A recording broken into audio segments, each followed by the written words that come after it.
चाहे वो पीछे चंदौरा और औदौरा के बच्चे हों, क्षेत्र के सभी सीमावर्ती गांव के बच्चे जो आज की तारीख में पढ़ रहे हैं, अपने माता पिता के सपनों को पूरा करने के लिए आगे बढ़ने का काम कर रहे हैं, सीखने का काम कर रहे हैं। मैं उनको भी आज के दिन प्रार्थना के सहित उन सभी बेटियों के लिए, उन बेटों के लिए मैं आशीर्वाद देने की बात नहीं कह सकता हूं, शुभकामना देने की बात कह सकता हूं कि मैं प्रभु नहीं हूं। ये एक शरीर है, स्वार्थ के लिए आशीर्वाद की बात हो जाती है, परंतु मैं आप सबके लिए, सभी बच्चों के लिए शुभकामना देता हूं कि आप अपने माता पिता के सपनों को पूरा करें, पढ़ लिख कर विद्वान बने, महान बने और अपने माता पिता का नाम ऊंचा करते करते अपने गांव का नाम ऊंचा करें, अपने देश का नाम ऊंचा करें। ऐसी तमाम अनंत शुभकामनाएं जो कम समय में आपके लिए प्रेषित नहीं कर सकता हूं, सबको संप्रेषित करता हूं। आप सदैव मुस्कुराते रहें, आपके माता पिता सदैव मुस्कुराते रहें, आप सीखते रहें और अपने छोटे भाइयों बहनों को सिखाते रहें। ये जीवन का संकल्प लेने का दिन भी आज है। यद्यपि आज आप बालक हैं, मैं दूसरी पीढ़ी को पढ़ा रहा हूं।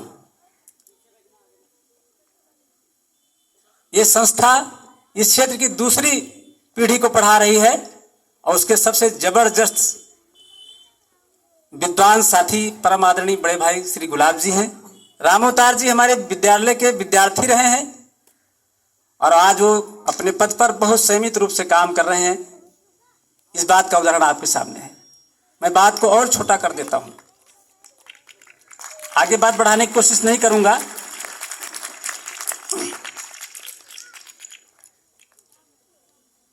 बड़े बच्चे बैठे हैं।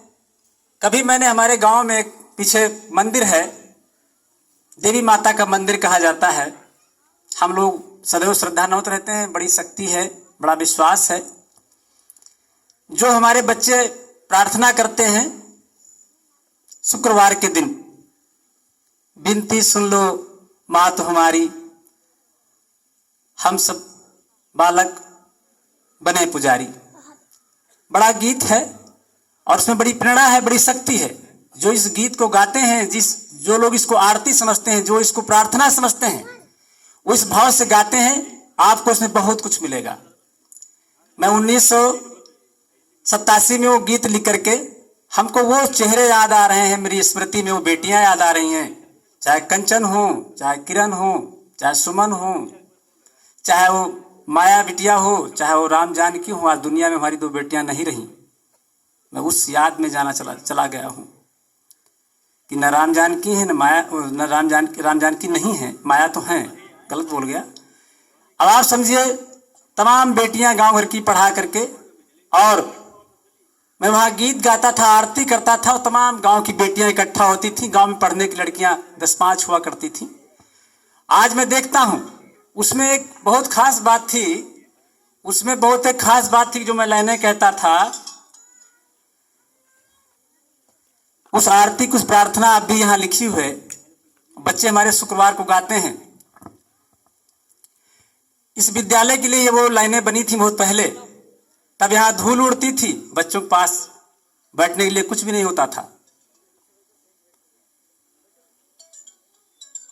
बस जाओ माँ, ज्ञान का दीप जला दो खुद माँ, इसमें आके बस जाओ माँ। ज्ञान का दीप जला दो खुद माँ, पूजा पाठ करेंगे हम सब माँ, तेरा परिवार है हम सब, इसमें आके बस जाओ माँ।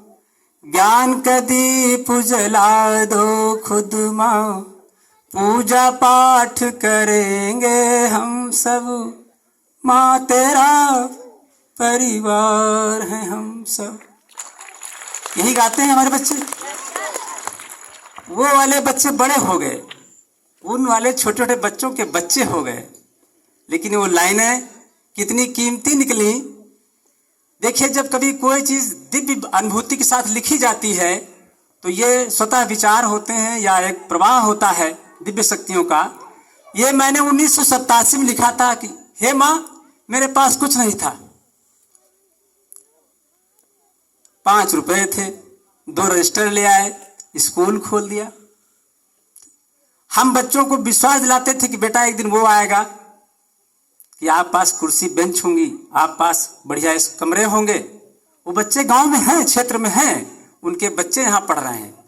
आप समझिए कि 1987 में जो कहा गया था वो आज सच हो रहा है। मैंने तो नहीं सच किया, ये वही लाइन है, इसमें आके बस जाओ माँ। ये सरस्वती माँ की कृपा थी, दुर्गा माँ की कृपा थी, लक्ष्मी माता की कृपा थी, सबकी कृपा थी। कभी भी सच्ची आत्मा से कही गई प्रार्थना निष्फल नहीं होती है। जब कभी आप पर विपत्ति पड़े तो किसी आदमी के सामने आप देर तक रोते रहोगे, पैर पकड़ के गिड़ाते रहोगे, लेकिन तुम्हारे जीवन में शायद कोई तब्दीली आ जाए। ये कठिन काम है आज के कलयुग में। लेकिन जब कभी तुम मंदिर में, मस्जिद में अकेले जाओगे, भगवान को, खुदा को, देवी माँ को, शक्ति को याद करके तुम बैठोगे, आंखें बंद कर लोगे, और तभी ये लाइनें निकल के आती हैं, इसमें आके बस जाओ माँ, ज्ञान का दीप जला दो खुद माँ। आ गई सरस्वती जी ना, सरस्वती जी यहाँ वास करती हैं। तमाम बच्चे डॉक्टर, मास्टर, वकील बन गए। अब यहाँ पर हमारी बिटिया गुड़िया पढ़ाती है, दूसरी बिटिया गुड़िया चली गई। जब हमारे बच्चे, हमारे अभी योगेश जी नाम लेते, वो एक गुड़िया का नाम लेते, हमारी दोनों आंखों में 2-2 गुड़िया आ जाती हैं, एक छोटी गुड़िया, एक बड़ी गुड़िया।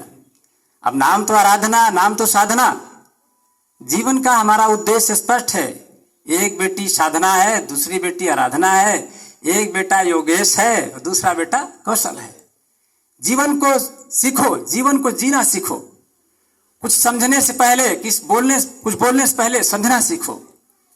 अब मैं अपनी बात को समाप्त करता हूं। आप सभी को बहुत बहुत धन्यवाद देता हूं। हम आज जो कर रहे हैं बहुत पहले से करते थे। भगवान बुद्ध इंटर कॉलेज में मुझे प्रथम पुरस्कार मिला था श्रेष्ठ कवि होने का 1982 में। 1982 में मुझे एक कवि होने का पुरस्कार मिला था। और वहाँ के जो प्रिंसिपल, टीचर्स और फिर संदीला जैसा कस्बा, लोग मुझे रामाड़ी कहते थे। मैं जिधर से निकलता था तो लोग नमस्ते करते थे। आज भी संदीला के लोग नहीं जानते हैं कि ये जालामऊ रहबाद में रहते हैं कि संदीला बेगमगंज में रहते हैं। हमको लोग रामाड़ी कहते थे। तो हम सदमार्ग पर चले, आपके सबके साथ चले, और आप सब हमारे साथ चलना सीखिए। आप सब विशाल समाज में स्थान बनाएंगे, महत्व पाएंगे।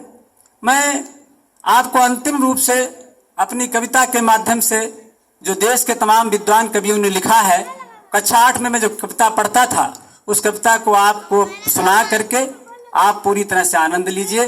कविता सुन लीजिए, हमारा साहस बढ़िए, ताली बजा दीजिए। उसके बाद भी फिर आपकी छुट्टी करते हैं।